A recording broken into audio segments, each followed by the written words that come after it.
joyda jang bo'ladi. Bu jangda esa menga Kamil Karatini beringlar. Buni jag'i yaxshi bo'lsa albatta deb aytib o'tdi.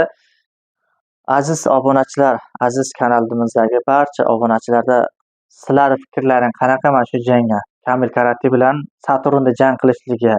Albatta men o'ylayman bu jangda agar berilgan holda ham Kamil Karati yutadi. Chunki bu staj, bunda bor opit, bundagi bor stil, karatedagi bor stillar bu hali Saturnda yo'q deb o'ylayman. Bu bor yo'g'i bitta jang o'tkazdi.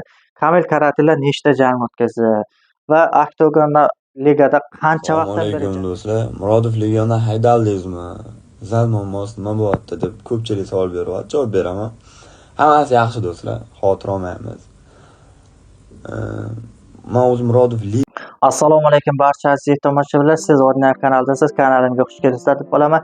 Kanal boshida, o'rtasida, oxirida aytib o'tamiz. Aka-ukalar, video rolikni ko'rib bo'lgandan so'ng bittadan like va o'z fikringizni kommentariya qoldirsanglar, albatta bizning video roliklar tarqalishiga hamda o'z fikrlaring biz uchun albatta qiziq. Shuningdek, bugungi video roligimiz qisqa bo'lishiga qaramasdan o'z fikrimda sizlar bilan bo'lishmoqchi bo'ldim. Chunki bular haqida video roliklar bizning kanalimizda juda ham ko'p chiqadi. Bugungi video roligimiz esa Saturn haqida bo'ladi. Bu bolani kirib kelganiga hech qancha bo'lmadi. Oktagonga birinchi jangi albatta g'alaba bilan tugadi. Bundan biz ham albatta xursandmiz. Shuningdek, buni albatta hech qancha vaqt o'tmasdan g'alabalik ko'tardimi, qaysidir ma'noda sirazi MMA katta Oktagon jangchilariga viza tashlashni boshladi. Toktar va shuningdek boshqa Kamil Karati har qanaqa jangchilarga bu Kamil Karati va Odilxon va shuningdek Toktar erishgan narsalar bu qaysidir ma'noda umrni yarmini yegan.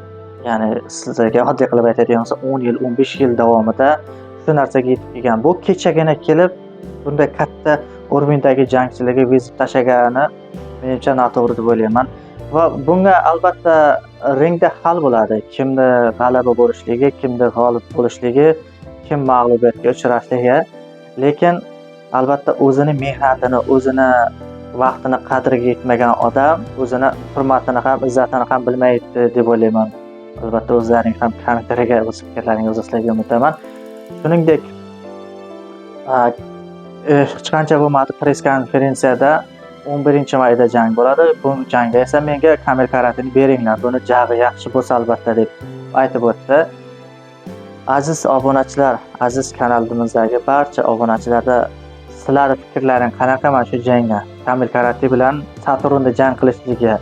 Albatta men o'ylayman bu jangda agar berilgan holda ham Kamil Karati yutadi. Chunki bu staj, bunda bor opit, bundagi bor stil, karatedagi bor stillar bu hali Saturnda yo'q deb o'ylayman. Bu bor yo'g'i bitta jang o'tkazdi. Kamil Karatilar nechta jang o'tkazdi va Oktagon ligada qancha vaqtdan beri jang qilishini o'zlaringlar ham bilasizlar. Shuningdek, o'z fikrlarini yozib qoldirasizlarga umid qilaman. Bo'lmasa bugungi video roligimiz shundan iborat edi. Keyingi video roliklarda ko'rishguncha sog' bo'ling, omon bo'ling. Video rolik davom etsa, bular haqida video roliklar qo'yib boradi.